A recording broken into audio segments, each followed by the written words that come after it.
எடுத்துக்கியா, மக்கள் கொடுத்தது எடுத்துட்டு போய் எனக்கு தேவையில்லை. எனக்குன்னு ஒரு ஏதோ ஒரு இடம் கொடுப்பீங்க. அது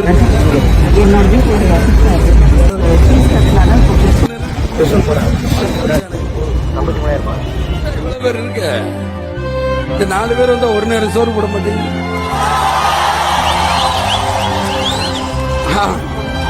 அதுலயே இத்தனை ஒரு வீட்டுக்கு நான் போயிட்டு வரக்குள்ள முடிச்சேன். என்னையா காசு காசு காசு பணம் படப்புவாங்கயா நீங்களும் உங்க காசு என்னையா கோடி கோடியா சேர்த்து வச்சு எங்கயா கொண்டு போய் எப்படி அமைஞ்சிருக்கு பாருங்க.